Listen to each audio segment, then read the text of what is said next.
বলেছেন আল্লাহ এদেরকে দুনিয়াতে পাঠাইও না, কারণ এরা দুনিয়াতে গেলে রক্ত খারাপি করবে, খুন খারাপি করবে, মারামারি করবে, একে অপরকে গাল বন্ধ করবে, একজন আরেকজনের বউকে ভাগায় নিয়ে যাবে, একজন আরেকজনের বেগানা মেয়েটাকে ভাগায় নিয়ে যাবে, একজন আরেকজনের জমিগুলাকে গ্রাস করে খাইবে, একজন আরেকজনের জমির খতিয়ান নিয়ে দৌড়াদৌড়ি করবে।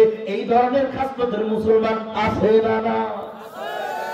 ফেরেশতারা বলে আল্লাহ নাহনু নুসাব্বিহু লাকা নাহনু নুসাব্বিহু লাকা ওয়া নুকদ্দিসু লাক। ওগো আল্লাহ, আমরাই তো আপনার পবিত্রতা জ্ঞাপন করি, আমরাই তো আপনার বুজুর্গিয়াতের প্রমাণ বহন করি। গো আল্লাহ, এদেরকে পাঠাইয়েন না, এরা যায় আপনার নাফরমানি করবে। মসজিদে আযান হইবে, এরা যাবে গানের মন্দিরে, মসজিদে আযান হইবে, এরা যাবে চায়ের দোকানে, রমজানের মাসে পর্দা লাগাইয়া লাগাইয়া চায়ের দোকানে যায় চা পান করবে। আপনার নবী নিষেধ করবে মদ পান কইরো না, আপনার নবী নিষেধ করবে জুয়া খেলো না, আপনার নবী নিষেধ করবে ঘুষ খাও না, সুদ খাও না, আপনার নবী নিষেধ করবে অপরের বউয়ের সঙ্গে তুমি রিলেশন আর অবৈধ রিলেশন কইরো না। কিন্তু আল্লাহ এরা এগুলোকে মানবে না, বৃদ্ধাঙ্গুলি দেখাইয়া সুদের কারবারও করবে, ঘুষের কারবারও করবে, মদ পান করবে, মোবাইলে ডিজিটাল ভাবে জুয়াও খেলবে। ঠিক না? ঠিক। যুবকরা এখন জুয়া খেলার জন্য বাঁশের ঝাড়ের তলায় যেতে হয় না, দূর দারাজে যাইতে হয় না। আমি বইলা যাই মুরাদের মুসলমান যাদের সন্তানদের হাতে বড় বড় মোবাইল নামক গজব আর মিসাইল দিয়ে দিয়েছো বাপজান, এরা তো তোমরা দেখো গেমস খেলে, গেমস না না, এরা গেমস খেলে না, এদের প্রত্যেকের গেমের সঙ্গে জুয়া রিলেশন আর কালেকশন দিয়ে দিয়েছে। আমি আপনি জানি না, আমি আর আপনি মনে করি আমরা তো ছোটবেলায় ওই যে দুইটা ব্যাটারি ঢুকায় এত বড় এটা টুনটুন করতাম, সাপের মতো যাইতো আর খাইতো, বড় হইতো, ওগুলো ছিল গেমস। আর এখন গেমস কি? টু টু টু, মার মার মার মার মার মার, এগুলো হলো গেমস। আর এর ভিতরে পয়েন্ট রয়েছে, এই পয়েন্ট জিততে হলে টাকা ঢুকাইতে হবে। আর এই পয়েন্ট কখন জিতবে? দুইজনের ভিতরে যখন প্রতিযোগিতা হবে। এখানে দুইজন না, 4-5 দেশ মিলা তারা এগুলো খেলে। বুঝছেন নি বাবারা? আগে আমরা মোজা পড়তাম পায়ে আর হাতে, এখন আঙ্গুলের মোজা বাইরেছে। কিসের মোজা? এই 2 আঙ্গুলের মোজা বাইরেছে, যেন কষ্ট না হয় জুয়া খেলার জন্য। কি জুয়া খেলে? এগুলো জুয়া খেলে। যুবকগুলা জুয়া খেলতে খেলতে চাপা কাজ হয়ে গেছে, টাকা যদি না দেয় ওই বগুড়াতে একজনের মারতে পাবে, আপনারা আমারও মারবে। আমার আপনার গলায় কাল নাকি সাপ পুষতেছি আমরা। জুয়া খেলায় খেলা যখন আমি আর আপনার টাকা দিতে পারবো না, মস্তিষ্ক গরম হয়ে যাইবে। ওই যে পটুয়াখালীতে মারছে, দেখেন নাই? এরপরেও আমি আর আপনি কি করি? নেট ঢুকাই দিই, বলারে নে বাবা নে, আসি না ভাই? তো ফেরেশতারা বলছে আল্লাহ এদেরকে পাঠাইবেন, এরা তো এই কাজ করবে। আমার আল্লাহ বলছেন গর্বের সাথে, সুবহানাল্লাহ জোরে বলেন না একবার। আমার রব জানায় দেন ইন্নী আ'লামু মা লা তা'লামুন। ফেরেশতারা তোরা তা জানোস না, যা আমি আল্লাহ জানি। দেখ দেখ আজকে এই চরপাতারিয়া, এই চরপাতারিয়া, এই পাতার চরের ভিতরে দেখ আমার বাপজানেরা, আমার বান্দা বান্দিরা নিজেদের কামকে উপেক্ষা কইরা, ব্যস্ততাকে উপেক্ষা কইরা কোরআনের তাফসীর শ্রবণ করতেছে, মনে মনে তাওবা করতেছে।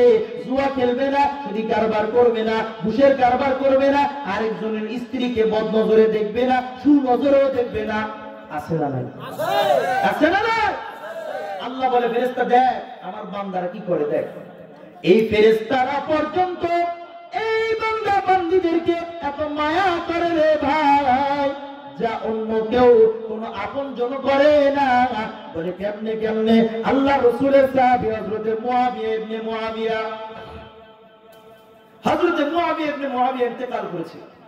হযরতে জিবরিল আমিন আসছেন, এসে বলতেছে ইয়া রাসূলুল্লাহ, আল্লাহ বলছে আপনার সাহাবীর জানাজার নামাজ আপনি পড়াবেন। সুবহানাল্লাহ। আল্লাহ বলেছেন আখিরি নবী জানাজার নামাজ আপনি পড়াবেন আপনার সাহাবী। আল্লাহ রাসূল বলেন ও জিবরিল, আমার সাহাবী মুআবিয়া তো আমার থেকে 60 কিলোমিটার দূরে। কয় কিলোমিটার? 60 কিলোমিটার দূরে। আমি আমার সাহাবীর জানাজা কেমনে পড়াইবো? হযরত জিবরিল আমিন বলেন ইয়া রাসূলুল্লাহ, যে আল্লাহ ফরমান দিয়েছেন ওই আল্লাহ আপনাকে ব্যবস্থা করে দিবেন, আপনি প্রস্তুতি গ্রহণ করেন। নবী আমার প্রস্তুত হয়ে গিয়েছেন, জানাজার নামাজ পড়ার জন্য ঘর থেকে বের হয়েছেন। আসমানের দিকে দেখলেন সূর্য রয়েছে, কিন্তু সূর্যের আলো দেখা যায় না। হযরত জিবরিলকে ডাইকা বলে, জিবরিল বুঝলাম না সূর্য গ্রহণ শুরু হয়ে গেল কিনা। হযরত জিবরিল বলে, ইয়া রাসূলুল্লাহ, না না না, সূর্য গ্রহণ হয় না। নামাজটা আপনি পড়ান, কি হয়েছে বাবাকে সবকিছু বলে বলবো। নামাজ শেষ হলে হযরত জিবরিল আমিনকে আল্লাহর নবী বলে, জিবরিল কি হয়েছিল সে সময় বলো। হযরত জিবরিল বলে, ইয়া রাসূলুল্লাহ, আপনার সাহাবী মুআবিয়ার জানাজার নামাজে অংশগ্রহণ করার জন্য আসমান থেকে অজস্র ওয়াকাতারে ফেরেশতারা যখন নামতেছিল, ফেরেশতাদের নূরের পরের পিছনে পইরা সূর্যের আলোটা জমিন পর্যন্ত পৌঁছতে পারে না, সেই কারণে ওই সূর্যের আলোটা ম্লান হয়ে গিয়েছে। আল্লাহ রাসূল বলেন, এত ফেরেশতা আসছে? ইয়া রাসূলুল্লাহ, হ্যাঁ, অজস্র ফেরেশতা আসছে, অকাতারে ফেরেশতা আসছে, অগণিত ফেরেশতা আসছে। নবী আমার বলেন, আমার এই সাহাবী এত কি ছিল, এত গ্রাম্য সাহাবী ছিল, তেমন নামাজ কালাম শুধু ফরজ পড়তো, একটু পর্দা বসিদা করতো, এই কিন্তু এত কিছু সাহাবী মহব্বত করছে ফেরেশতারা। বলে, ইয়া রাসূলুল্লাহ, আপনার সাহাবী আল্লাহর কালামের ছোট্ট একটা সূরা, সূরা ইখলাস, কুল ওয়াল্লাহ শরীফকে এত ভালোবাসতো, দিনে রাতে অগণিত বার পাঠ করার কারণে, যেহেতু এই সূরার ভিতরে আমার রবের সত্যায়ন রয়েছে, আমার রব তারে ভালোবাসছে। আর রবের ভালোবাসা যার বরাদ্দে, যার নসিবে চলে আসছে, আসমান জমিন কুল কায়নাত ওই বান্দারে ভালোবাসবে। এই কারণে আসমানের ফেরেশতারা অগণিতভাবে তার জানাজার নামাজে শরীক হয়েছে। কিসের বদৌলতে ফেরেশতারা ভালোবাসে? কোরআনের বদৌলতে। শুধু এখানেই শেষ নয়, আল্লাহর হাবিব বলেন, ইন্নাল মালাইকাতা লাতাদউ আজনিহাতাহা রিদান লিতালিবিল ইলমি। যারা কোরআনকে ভালোবাসা কোরআন শিখতে আসবে, কোরআন শিখাইতে আসবে, কোরআন ওয়ালাকে ভালোবাসতে আসবে, ফেরেশতারা তাদের নূরের পথ লাল গালিচার মতো ওই সমস্ত কোরআন ওয়ালাদের পায়ের তলে দিয়ে দিবে। আল্লাহ রাসূলের নিকটে জিবরিল আমিন আসছে, আয়েশা বসে রয়েছে, বসে বলতেছে, ইয়া রাসূলুল্লাহ, আপনার সাহাবী আবু যর আসতেছে। আবু যর আসতেছে। রাসূল বলতেছেন, জিবরিল, তুমি আমার সাহাবী আবু যরকে চেনো? জিবরিল আমিন বলেন, ইয়া রাসূলুল্লাহ, হ্যাঁ, শুধু আমি চিনি এমন নয়, আসমানের সকল ফেরেশতারা চিনে। সুবহানাল্লাহ। আল্লাহ রাসূল বলে, তুমি আমার আবু যরকে চিনো? কেন চিনো? কেমনে চিনো? तमाम ফেরেশতারা কেন চিনে? জিবরিল আমিন বলে, ইয়া রাসূলুল্লাহ, আপনার সাহাবীর ভিতরে দুইটা গুণ আছে, যেই দুইটা গুণ আমার রব ভালোবাসে। রব ভালোবাসার কারণে तमाम কুল কায়নাত ভালোবাসে। নবী আমার বলেন, ওই দুইটা গুণ কি কি? আল্লাহ রাসূলকে জিবরিল আমিন বলেন, আপনার এই সাহাবীর ভিতরে কোনো অহংকার নাই। সুবহানাল্লাহ। এক নাম্বার, অহংকারী নয়, সবার সাথে মিলেমিশা চলে, মুতাওয়াজি, বিনয়ী, নম্র, ভদ্র, সভ্য, উশৃঙ্খল না, মুরব্বিদের সামনে লুঙ্গি উস্কায় চলে না, উলামায়ে কেরামের বিরুদ্ধে কলম চালায় না, দাড়ি পাকা মুরব্বিদের দাড়ি নিয়ে টানা হেসরা করে না, পাগড়িওয়ালাদের বিরোধিতা করে না। হাক্কানি রব্বানি উলামায়ে কেরাম ইসলামের কোন একটা বিধানের ফতোয়া দিলে তাদেরকে ফতোয়াবাজ বলে গালি দেয় না। ইসলামের ফতোয়া দিবে, ইসলামের ল, মুফতি সাহেবান যারা রয়েছে তারা ফতোয়া দিবে। ফতোয়া কাকে বলে? কোরআনের বিধানটাকে লিখে দেওয়া, এটাকে ফতোয়া বলে। কি বললাম? কোরআন সুন্নাহর বিধানটাকে লিখে কম্পোজ করে একজন আলেম দ্বীন মুফতি সাহেব, যিনি 2 বছর 3 বছর 12 বছর পর্যন্ত দারুল ইফতায় নিজেদের সময় লাগিয়েছে, মুতালা করেছে, অধ্যয়ন করেছে, শত শত উসুলে শারায়া, আসরার ও রুমুজের উপরে পাণ্ডিত্য অর্জন করেছে, ওই বান্দা কোরআন থেকে নির্যাস বের করে উম্মতের ফায়দার জন্য, জাতির কল্যাণার্থে আল্লাহর কথাটাকে নিয়ামত হিসাবে, প্রতিনিধি হিসাবে জাতির সামনে তুলে ধরবে, এটাকে ফতোয়া বলে। সুতরাং এই ফতোয়ার বিরুদ্ধে আমি আর আপনি যেই বলি না কেন, ফতোয়াবাজ বলে যদি কাউকে ইন্ডিকেট করি, আমি আর আপনি ওই আলেম তো করছি না, বিশ্বনবীকে করতেছি। শুধু বিশ্বনবীকে করতেছি না, আল্লাহকে বলতেছি। কারণ কোরআনে কারীমের ভিতরে আল্লাহ বলেছেন, যে জানো না সে জাননেওয়ালাকে জিজ্ঞাসা করো, যে জানো না ফাসআলু আহলা যিকরি ইন কুনতুম লা তা'লামুন। তোমরা যদি না জানো, জাননেওয়ালাকে জিজ্ঞাসা করো, জাননেওয়ালাকে আলেমে দ্বীন, জাননেওয়ালাকে মুহাদ্দিস, জাননেওয়ালাকে মুফতি সাহেব, তারা যখন ফতোয়াটা দিয়েছে, এটা কার ফতোয়া? আমার আল্লাহর ভাষ্য, আমার নবীর ভাষ্য। সুতরাং ওলামায়ে কেরাম যখন ফতোয়া দিবে, কোন মাস্টার বিপরীত, কোন সুদী কারবারের বিরুদ্ধে, কোন একটা অন্যায় আবিচারের বিরুদ্ধে, এটাকে ফতোয়াবাজ বলে গালি দেওয়ার কোন সুযোগ ইসলামে নাই। ইমাম থাকবে না, যদি ইমাম থাকবে না, যদি ইস্তেজাহান দেওয়া হয়, ইমাম থাকবে না বলতেছি, যেই হোক ফতোয়াবাজ বলে গালি না দিই। কেন আমি গালি দেবো ফতোয়াবাজ বলে? যদি পারো আল্লাহকে গালি দাও, তাকে গালি দাও, আল্লাহকে গালি দাও। কারণ কোরআনে হাকিমের ভিতরে রয়েছে, হাদিসের ভিতরে রয়েছে, ওইটাই তো আলেমে দ্বীন জানাইবে।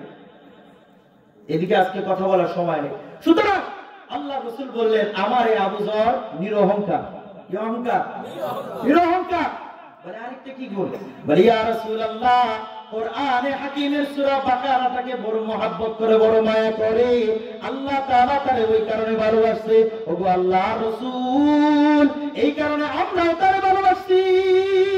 শুধু আমরা ভালোবাসি এমন নয়, তামাম কুল কায়নাত আপনার ওই উম্মতকে ভালোবাসে। ওরে মুমিন মুসলমান, শুধুমাত্র আল্লাহ ভালোবাসে, নবী ভালোবাসে, কুল কায়নাত ভালোবাসে, ফেরেশতারা ভালোবাসে এমন নয়, বরং আল্লাহ তাআলার অনেক বান্দা বান্দীরা রয়েছে, টাকা পয়সা ধন দৌলত নাই, কিন্তু আল্লাহর কাছে দোয়া করে, আল্লাহ আমাকে একজন হাফেজে কোরআনের মা বানাও, আমাকে একজন হাফেজে কোরআনের দাদা বানাও, আমাকে একজন হাফেজে কোরআনের নানা বানাও, আমাকে একজন হাফেজে কোরআনের ভাই বানাও। কারণ আমরা কিছুই হইতে পারি না, কিছু হইতে পারি না। যদি একজন ভাইকে, যদি একজন সন্তানকে, যদি একজন নাতিকে আমি হাক্কানি হাফেজ কোরআন বানিয়ে দিতে পারি, আল্লাহ রাসূল বলেন, যে ব্যক্তি কোরআন হিফজ করেছে, তদ অনুযায়ী আমল করেছে, আল্লাহ তাআলা তাকে 10 জন এমন পরিবারের লোকজনকে, যাদের ব্যাপারে জাহান্নাম আল্লাহ বদ্ধ করে দিয়েছেন, ওই জাহান্নামতে মুক্তি করিয়া জান্নাতে নেওয়ার মতো পাওয়ার দিয়ে দিবে। এই জন্য রে মুমিন মুসলমান, হাফেজে কোরআন নিজে হইতে পারি না, সন্তানকে বানানোর চেষ্টা করবো তো ইনশাআল্লাহ। শিবচরের একজন মা, স্বামী ইন্তেকাল করেছে, সন্তানের নাম মুআজ। মুআজকে মাদ্রাসায় দিয়েছে। বাবা যেহেতু নাই, এতিম বাচ্চাটারে মাদ্রাসায় দিয়ে দিয়ে, আপনাদের মাদ্রাসায় এতিম আছে না নাই? প্রত্যেকটা কওমি মাদ্রাসায় এতিমের অভাব নাই। বাংলার জমিনে যদি সবচাইতে বেশি জাতির জন্য যদি কেউ কাঁদে, আর জাতির বিপদে যদি সবচাইতে বেশি অগ্রগণী ভূমিকা পালন করে, পৃথিবীর অন্য কোন শিক্ষা প্রতিষ্ঠান না। যে শিক্ষা প্রতিষ্ঠানগুলো করে, তার নাম হলো এই সমস্ত দ্বীনি কওমি মাদ্রাসা। লক্ষ লক্ষ বেওয়ারিস এতিম বাচ্চাদেরকে যারা দেশের রক্ত বানিয়ে তামাম পৃথিবীর বুকে লাল সবুজের পতাকাকে পটপট করে উত্তোলন করে হাফেজ তাকরিম বানায়, নাম মুস্তাকিম বানায়, হাফেজ জাকারিয়া বানায়, পৃথিবীর অন্য কোনো প্রতিষ্ঠান নয়। সেই প্রতিষ্ঠানের নাম হলো মাদারিসে কওমিয়া। আওয়াজ দিয়ে বলো ঠিক না ঠিক? তারা জাতির জন্য অত্যন্ত প্রহরী। কোন ভার্সিটি রয়েছে, রাত্রিতে যখন সবাই ঘুমায় তারা কান্না করে জাতির জন্য? কোন এমন দ্বীনি মাদ্রাসা, সরকারি মাদ্রাসা রয়েছে যেখানে এলাকাবাসীর জন্য রাত্রিতে উঠে উঠে তাহাজ্জুদের সময় আল্লাহর কাছে কেঁদে কেঁদে দোয়া করে? দেখাও কোন প্রতিষ্ঠান যদি থাকে।